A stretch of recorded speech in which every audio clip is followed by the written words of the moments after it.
Years ago, I'm driving a Frito-Lay truck, and I'm delivering Doritos and Ruffles, Munchos and Funyuns. So if you have questions later, I'm your guy on that. Anyway, I was just thinking about this 30-plus years ago. I'm driving a bread truck, and then I go to work for Frito-Lay, and now I'm at Arizona, sitting in these puffy chairs, in the back with my wife and my daughter Kristen and her fiance Sean, and I'm drinking hot chocolate, listening to this guy that's amazing. And I'm thinking, wow. And then I go back to the hotel, back to the Ritz, and I'm hearing at dinner, we gotta talk to this astronomer.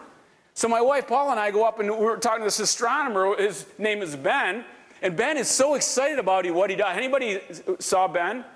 The guy is so passionate about what he is. I'm like, I love this guy. And then he's telling me, hey, you want to see that other galaxy? Seriously? I can see another galaxy? So you start thinking about what's possible in your life, and I think that's the challenge we all have. Now, I like to introduce myself this way. I was raised by wolves. How many are raised by wolves? You're like, what does that mean? How many of you drank out of a garden hose? You rode a bike without a helmet. And you rode in a car without seatbelts, and you are here today.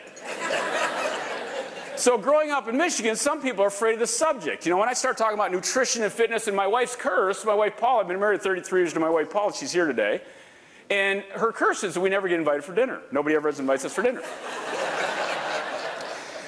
Because they're afraid that we're going to get into this stuff.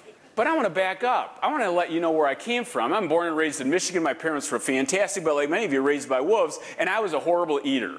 I mean, I was raised on beefaroni, SpaghettiOs, bologna sandwiches. I was a horrible eater. Kool-Aid and Pepsi were my only drinks. I drank milk and that was it. And I had amazingly bad skin for 20 years of my life.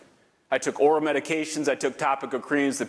The doctors kept coming back to my parents, your son just has sensitive skin. I didn't have sensitive skin. I was a terrible eater. And then I learned over time, when I was in about my second year, I was an economics business major at Western Michigan, and I learned this from this professor, and he talked about the power of food and processed food and things like that. And then I started changing what I was eating and drinking, and then my skin got better. And I'm thinking, wow, this stuff's really powerful. So today, when we start thinking about what's possible in your life, some of you are like, you know, I'm not as healthy. How many of you want to have better health? I mean, who doesn't, right? I mean, you have amazing company here, and you go, you know what, I want to be, you know, in the long haul. How many would like to have better energy, more consistent energy throughout the day? How many like to have better fitness level? Man, I like to be a little bit more fit. And then you get into all the other stuff. How many of you like to be medicated free the rest of your life? Because that's what I'm going to talk about today. But if you don't plant that seed at the very beginning, you're going to like, I'm okay, that's okay. But I want you to be a little bit more than okay, because obviously you have amazing careers in front of you. But at the end of the day, if you don't have your health, you don't have a lot.